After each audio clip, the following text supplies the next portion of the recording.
Midwest Whitetail is brought to you by Realtree, Hoyt, Muddy Outdoors, Fuse Accessories, Frigid Forage, Rocket Arrowheads, Scott Archery, Night and Hail Game Calls, Cabela's, TrailCamPro.com, Execute Scent Control, and Nikon.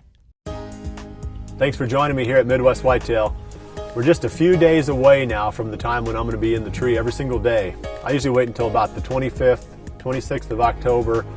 I want this October lull to be over with. I want the bucks that I'm hunting to be on their feet at least somewhat during daylight hours before I start pressing into some of my best areas. So we're just a few days away from that. It's just right around the corner now. Some of the pro staff is hunting, so we're going to bring you a bunch of updates on today's episode. And also, we have the opportunity this year to test the new Prostaff 7 binoculars from Nikon. So I'm excited about that. Optics are so important to us as deer hunters. If you click on the link in the bottom right-hand corner of the player, I've got a segment that I put together about why I think optics are so important for deer hunting, and just a quick overview of some of the features of the Prostaff 7. Now let's jump right to the action.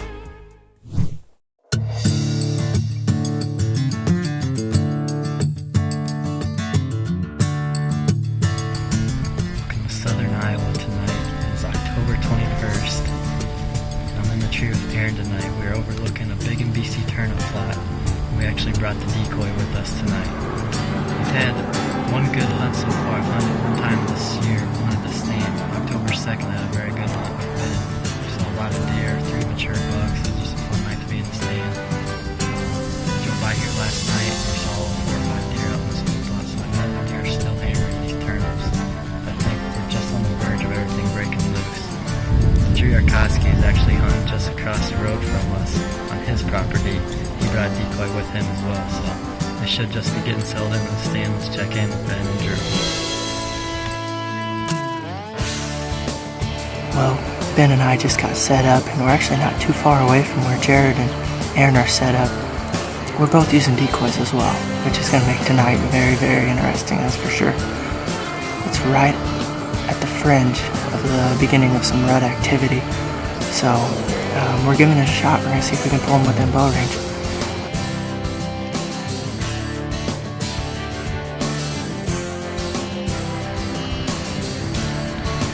We haven't seen any action yet this evening, but we'll give you a quick update on last week's hunting.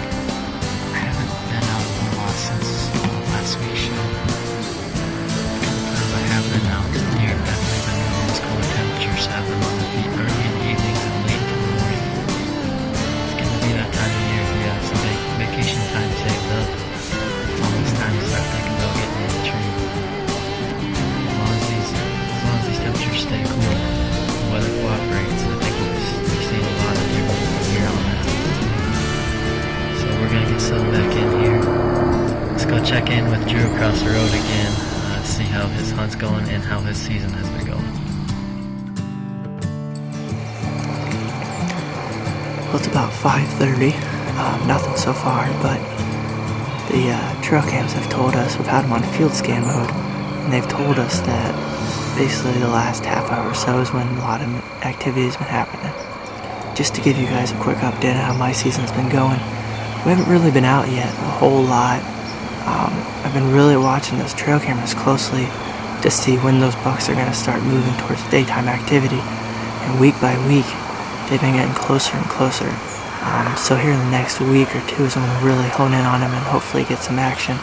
We've been consistently getting pictures of this one Big 10, and then another one of those bucks from the summer showed back up, another 10 with split brows. So generally, if they're on this farm, they're going to hang around. That's what we've seen in the past, so these next few weeks we're going to try to get on those too.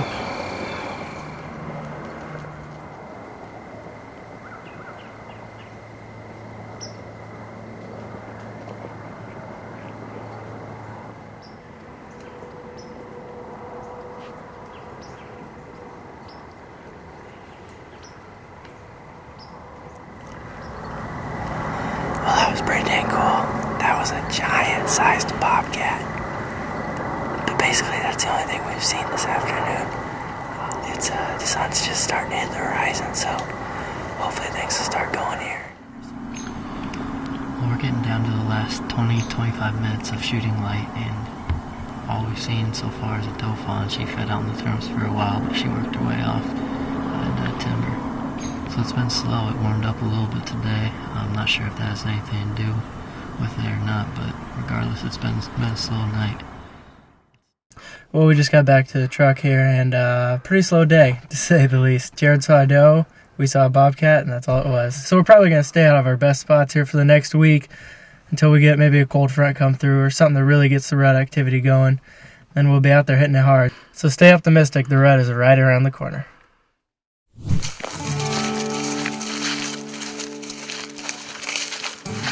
Well, it's October 21st, and we're headed into an evening sit here in southwest Wisconsin. We've had about 3 days of really nasty cold, low pressure systems, high winds, and the high pressure's finally moved in. It's a beautiful day, and we got a perfect stand with a little water hole in front of us and a bunch of corn behind us, so maybe we can catch some of these deer.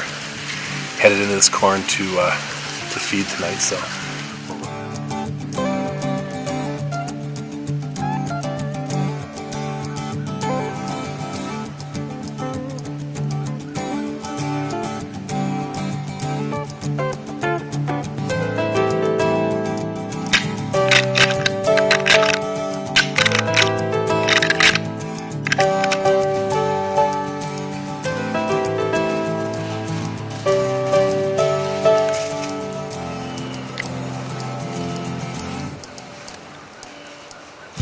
It's a couple minutes before 8 here, and we just had our first deer walk through. It's still a really crisp, cold morning. The sun's just coming up. It's an awesome morning to be in the trees.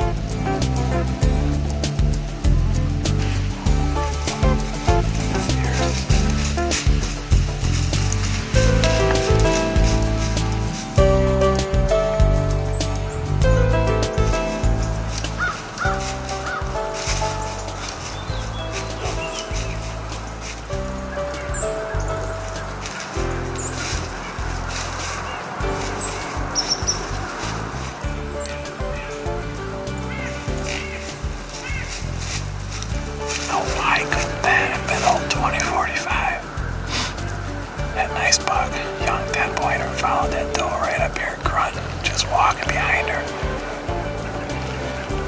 Man, it was just the wrong deer. 18 yards broadside.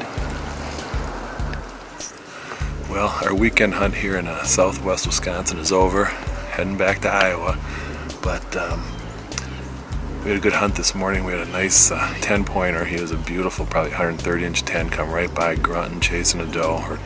They're still coming to these darn apples, and I picked this up off the ground, and this place is littered with apples, and a couple of trees at the end are actually still carrying a lot of apples. And these things are firm. There's some rotten ones here, but this whole hillside is just tore up with deer sign. So the rut is just getting started. Kurt's going to be up here hunting the next couple weekends. I think his wife's actually going to be running camera next weekend, so it should be good. It's just ready to take off. There are scrapes and rubs all over the place. I'm going to hang a camera on a big scrape here and pull the camera off Apple Ridge. We'll see if 2045 is going to still be around here, but there's a couple other good deer. I know Kurt's going to be on those deer next weekend, so we'll see what happens.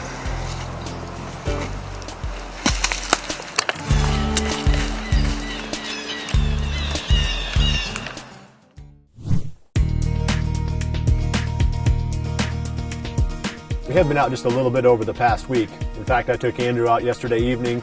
We're into the early muzzleloader season here in Iowa, so he can still use his youth tag. And it's still the October lull as far as I'm concerned. We didn't see too much, two and a half year old bucks. I've been pulling my cards from my cameras, and it's kind of confirmed the same thing that we're seeing in the field. And that is that the mature bucks, for the most part, are still only moving during the nighttime. I've got one buck on the farm that's moving a little bit during the daytime, and it's this deer that we've nicknamed Big. It's one of the top deer on my hit list. Just a little too early for me to go after him yet. I've got some work I have to finish up in the office and a few odd things I have to do, but once we start, that's going to be one of the primary deer that we go after, because he's the only one right now. He's the only mature deer on the farm that's moving during the day. That's kind of ironic, because if you look back over the history of this deer, he was the one deer that we could count on to always be nocturnal. So it's kind of funny that now he's the one that's showing up during the day. Had another interesting development when I pulled the cards from my cameras. And that was the reappearance of this buck that we'd nicknamed Bubba. He was a giant 8-pointer back in 2009, big-bodied, heavy-antlered. He got away from me twice. The first time he jumped the string on me and I made a poor hit on him, just a flesh wound. And the second time some coyotes spooked him. He was coming right to my tree stand for a late December hunt. He disappeared after that. We didn't pull any sheds off him. We didn't see the deer at all during the 2010 season. We didn't get any trail camera photos of him. And here this past week, he showed back up on the cameras. He's bigger, his body's bigger, which is hard to believe because he was already a giant, but his rack is definitely bigger. So this is one of the most impressive deer on the farm right now, and with such a track record of close encounters with this buck, I'm really excited to get a chance to hunt this deer as well. So again, it's just a little too early. We're just right around the corner from these other bucks starting to show more daylight activity. I'm going to keep watching the cameras. I'll probably pull the cards one more time. So I'm looking for that daylight activity to really trigger me on a specific deer to start my campaign when I start heading into the woods here on the 25th of October. So it looks like the last week of October should be good this year. Looks like the weather patterns are going to play into our hands. And also by then I should have a pretty good idea which bucks on the farm are moving during the day. And that's where I'll start my campaign when I hit the woods on the 25th of October. I appreciate you joining us here at Midwest Whitetail. We'll be back again next week for the next episode. Remember to always dream big.